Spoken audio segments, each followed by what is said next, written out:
What will you think about on your deathbed? Will it be a time of joy and happiness? Will it be time of regret? Will it be time of sorrow?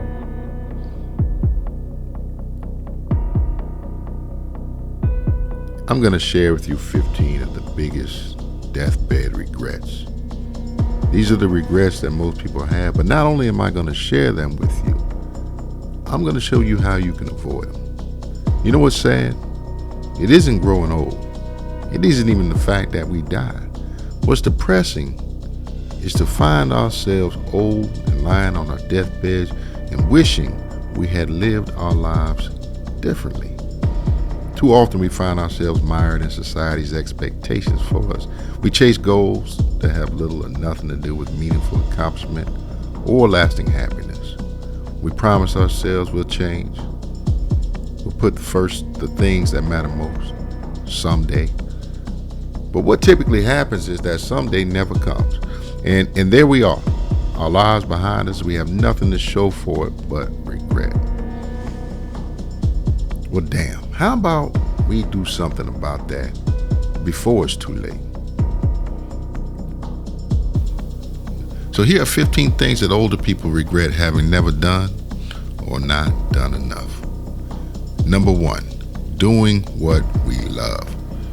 So many people are stuck in jobs they hate. I was once one of those people too. And it's a difficult rut to break free from. Society tells us to chase the job that pays the most, to stick with it, to work our asses off, and to retire when we're too old to enjoy the things we should have been enjoying in our youth. Number 2, knowing who we are. Now, this is easier said than done, I know. To know oneself has been a central question of Western philosophy since forever. But while we'll never be handed our user manual in our lives, we can come closer to knowing who we are. Look past what consumerism tells you, what you need to buy in order to feel fulfilled. Look past what society expects of you, past the peer pressures to conform, and instead look within. Number 3, prioritizing our values. One sure way to grow closer to yourself is by identifying the things, the ideas, and the experiences that you value most. Now, not only does this give you a better understanding for the kind of person that you are, but it also helps you to avoid the things that really don't matter and to pursue the things that do. Number 4, pushing ourselves. Now, it's just a simple science that we humans, most of us anyway, we usually take the easy way out of every situation. Why? Because we don't like to be uncomfortable. Even if being uncomfortable means we'll be rewarded for it later, we often prefer to be comfortable now. But not pushing ourselves is probably responsible for more regrets later in life than any other single thing on this list. If we don't push ourselves, we'll never even do many of the other things. Number 5, living in the moment. Life, especially contemporary life, is an incessant barrage of responsibilities and distractions competing with one another for our attention. Now, it's such a problem that we rarely take the time to stop and experience life in that moment. What happens when we aren't living in the moment is that life seems to just pass right by us. Another year, 5 years, a decade, and we're left wondering where the time went. Number 6, daring greatly. Now, we've all heard that line from Shakespeare's Julius Caesar. You know, the one about the coward that dies 1,000 deaths while the valiant tastes death but once. Now, this resonates with us because we know in our hearts that it's true. And yet, so many of us cower from taking risks that could lead to happier lives. What if I failed? It's our thinking that's the problem. We might, in fact, fail tremendously, but our regrets for having never tried will weigh more heavily on us later in life.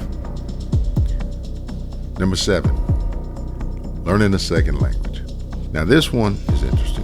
Why is it, or what is it about second languages that fascinates us so much, or that we regret having never learned?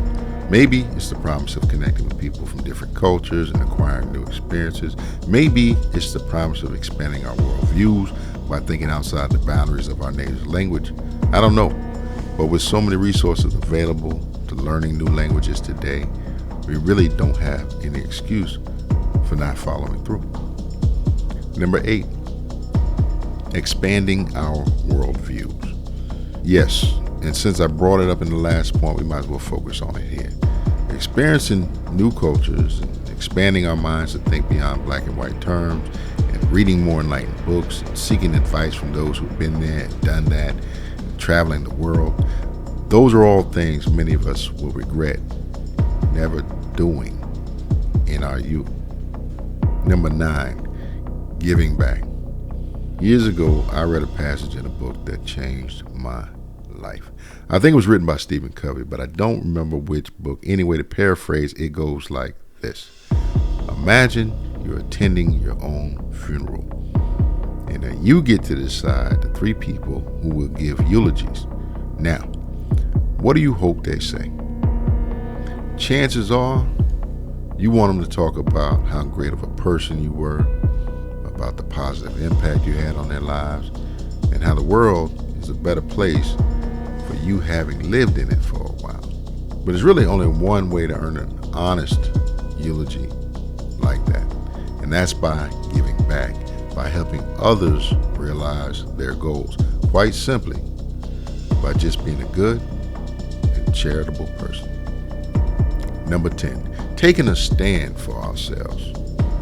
Now here's the thing, putting others' needs ahead of our own now and again doesn't mean we have to be spineless. Think about it. Helping others isn't charity if it's happening because you're being taken advantage of. Now, lying on our deathbeds and wondering what might have been if we'd only stood up for ourselves, what kind of life is that? Number 11, showing vulnerability. At the other end of the spectrum of fears is our willingness to open ourselves to others. We're afraid that putting our emotions on the table only exposes us to danger. What if I say I love you, but they don't feel the same way? What if I share my feelings and they don't take them seriously? Now, sure, we might find our feelings hurt now and again. That's life. But it's better, much better, to have told someone how we really felt than to grow old and wish we had. Number 12, practicing forgiveness. Grudges are emotional cancer. I really don't think there's a better way to say it. And that's probably why every religious text from around the world tells its followers the same thing about resentment. Forgive your enemies. Number 13, spending more time with people we care about. Now, you've probably heard this one too. Nobody ever got old and wished they spent more time at work. At least nobody I've ever heard of. Now, instead, people grow old and they wish they spent more time away from work and with the people that they cared about. Number 14, being selective in relationships. Now, this is a big one, a really, really big one. Now, I'm sure you know at least one person who is in a terrible relationship. Maybe it's you, and their lives are miserable. You might also know someone in an abusive relationship. Their significant other physically or verbally attacks them, or their circle of friends are destructive. Yet these people remain in these relationships because it's all they know. Or they would rather be miserable than be alone. Every one of them, though, will regret having squandered their lives. And number 15, taking care of our bodies. Now, finally, all of us would like to delay the whole deathbed scenario for as long as we can, right? Take care of your body, exercise, eat responsibly, wear sunscreen, and enjoy living life to its fullest for as long as you can. So 15 ways to avoid regret on your deathbed. 1. Do what you love. 2. Know who you are. 3. Prioritize your values. 4. Push yourself. 5. Live in the moment. 6. Dare to be great. 7. Learn a second language. 8. Expand your worldview. 9. Give back. 10. Take a stand for yourself. 11. Show vulnerability. 12. Practice forgiveness. 13. Spend more time with the people that you care about. 14. Be selective in your relationships. And 15. Take care of your body.